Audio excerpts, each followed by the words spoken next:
یہ اس طرف ہیں، یعنی وہ پاکستانی علاقے میں ہیں، اور پھر دور جا کے اس طرف جو 1 کلومیٹر کے فاصلے پر سرحدی چوکی بھی ہے اور آگے پھر افغانستان ہے، یہ ان کا دعویٰ تھا۔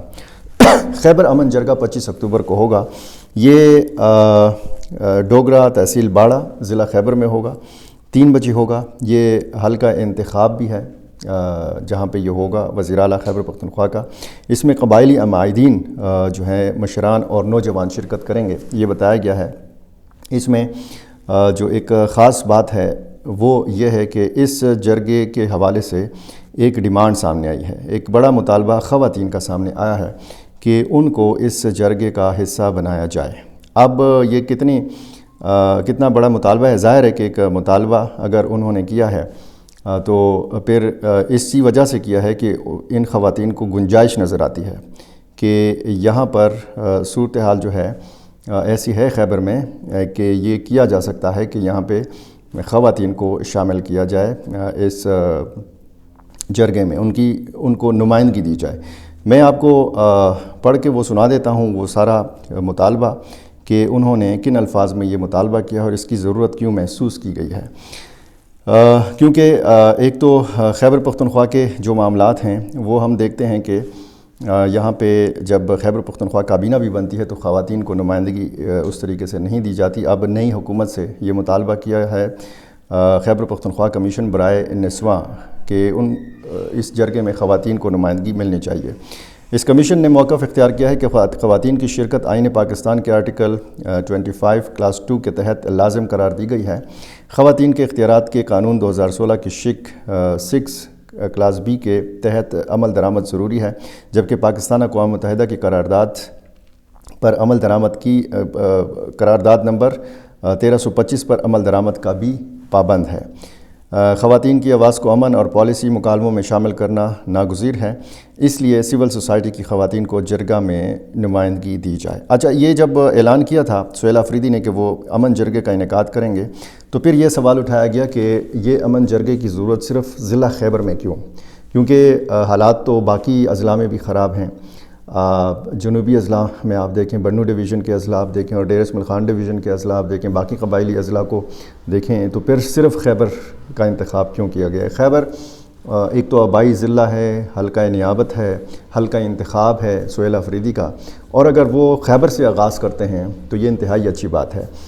اس میں کیڑے نہیں نکالنے چاہیے۔ اگر آغاز کیا ہے انہوں نے امن جرگوں کا، لیکن سوال یہ ہے کہ جب 10 دن پہلے 13 اکتوبر کو مقامی عمائدین گئے مختلف ملیٹنٹ گروپس کے پاس تو وہاں پہ یکسوئی نظر نہیں آئی۔ ایک گروپ کے پاس لوگوں کا جرگہ جاتا تھا تو وہ کہتا تھا کہ جی ہم تو آپ کے ساتھ بات چیت کر لیں گے لیکن ہم کسی دوسرے گروپ کی ضمانت نہیں دے سکتے۔ اچھا، ان کی ڈیمانڈ کیا تھی؟ ان کی ڈیمانڈ یہ تھی کہ ہمیں یہ علاقہ ہمارے لیے چھوڑ دیا جائے اسی طریقے سے جس طرح فاٹا انضمام سے پہلے تھا، آزادی تھی، اور اسلامی نظام نافذ کیا جائے۔ ان کی جو تشریح ہے اسلام کی، اس کے مطابق شرعی نظام جو ہے وہ نافذ کیا جائے۔ کہاں نافذ کیا جائے یہ وضاحت نہیں ہے، صرف ضلع خیبر میں یا تمام قبائلی علاقے میں یا پھر خیبر پختونخوا میں، یہ وضاحت نہیں تھی، اور پھر یہ نتیجہ خیز یہ جرگے ثابت نہیں ہو سکے اور آپ کہہ سکتے ہیں کہ یہ ناکامی سے دوچار ہو گئے۔ اسی طرح اس سے پہلے آپ نے باجوڑ میں دیکھا ہوگا ایک جرگہ بار بار جاتا رہا ملیٹنٹس کے پاس، وہاں پہ بھی بات نہیں بنی۔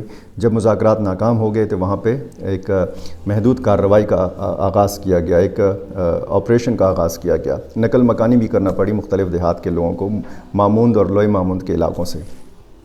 اب جو خیبر کی صورتحال ہے وہ انتہائی حساس ہے۔ میں نے جن تنظیموں کا نام لیا ہے وہ ساری تنظیمیں یہاں پہ موجود ہیں، اور یہ تنظیمیں اور ان کی موجودگی جو ہے یہ ظاہر ہے کہ حساس نوعیت کا معاملہ ہے، اور حساس نوعیت کا معاملہ اس حوالے سے بھی ہے کہ وزیر اعلیٰ خیبر پختونخوا ابھی تک اپنی کابینہ سے محروم ہیں۔ اس وقت جب یہ ویڈیو ریکارڈ کروائی جا رہی ہے تو وزیر اعلیٰ خیبر پختونخوا کی کوشش ہے کہ ان کی اڈیالہ جیل میں عمران خان سے ملاقات ہو۔ ان کی آج ملاقات طے ہے۔ یہ ملاقات جب ہوگی تو کابینہ کے ارکان کے جو نام ہیں وہ بھی سامنے آ جائیں گے، کابینہ بھی تشکیل پائے گی، کیونکہ یہ شرط رکھی تھی سہیل آفریدی نے کہ جب تک عمران خان سے وہ ملیں گے نہیں کابینہ تشکیل نہیں دی جائے گی، کیونکہ عمران خان کے احکامات یا ان کے ساتھ مشورہ یہ بہت ضروری ہے۔ مذاکرات کا آغاز ہوگا یا پھر نہیں ہوگا، یہ اس امن جرگے میں فیصلہ کیا جائے گا، اور صرف ضلع خیبر کے حوالے سے ایک تو سرکاری یا حکومتی جو موقف ہے، اگر کوئی تبدیلی آتی ہے، اگر وہاں پہ جس طریقے سے ایک جرگوں کا انعقاد کیا تھا سابق وزیر اعلیٰ علی امین خان گنڈاپور نے، لیکن وہ جرگے جو ہے وہ وزیر اعلیٰ ہاؤس بلاتے تھے، مختلف قبائلی اضلاع سے جرگے آتے تھے اور جرگوں کا انعقاد پشاور میں ہوتا تھا۔ یہ ایک اچھی تبدیلی ہے کہ وزیر اعلیٰ جائیں گے اور مختلف جرگوں میں وہ شرکت کریں گے۔ ظاہر ہے کہ اس میں بہت سارے دیگر مسائل بھی ڈسکس ہوں گے، لیکن بنیادی جو ایجنڈا ہے وہ امن کا ہے۔ کیا تجویز سامنے آتی ہے، پھر کیا نئے فیصلے سامنے آتے ہیں، کیا نئی پالیسی جو ہے وہ اس کا آغاز ہو سکتا ہے۔ وزیر اعلیٰ خیبر پختونخوا کی جو پشاور میں عسکری حکام ہیں، جیسے کور کمانڈر ہیں پشاور کے، ان کے ساتھ ان کی ملاقات ابھی تک نہیں ہوئی۔ یہ بہت ضروری ہے کہ اس امن جرگے سے پہلے تمام جو سیکیورٹی ادارے ہیں یہ ایک پیج کے اوپر ہوں، یا پھر اگر یہ جرگہ ہو جائے اور اس کے بعد کوئی تجاویز وہاں سے آئیں، وہ تجاویز کے جن پر عمل کرنے کی جو ذمہ داری ہے وہ سیکیورٹی اداروں کی ہے، تو یہ عسکری حکام کے ساتھ ضرور یہ ملاقاتیں ہونی چاہیے۔ دیکھتے ہیں 25 اکتوبر کو استنبول ترکی میں کیا ہوتا ہے، اور 25 اکتوبر کو خیبر ضلع میں خیبر پختونخوا کے اندر کیا ہوتا ہے۔ جو بھی نئی اپڈیٹس ہوں گی، میری ہمیشہ کوشش ہوتی ہے کہ مستند چیزیں آپ کے سامنے رکھ سکوں۔ مجھے اپنی رائے سے ضرور نوازا کیجیے، اور چینل اگر آپ نے ابھی تک سبسکرائب نہیں کیا یہ کر لیجئے، اور ویڈیو کو لائک بھی کیا کیجیے اور شیئر بھی کیا کیجیے۔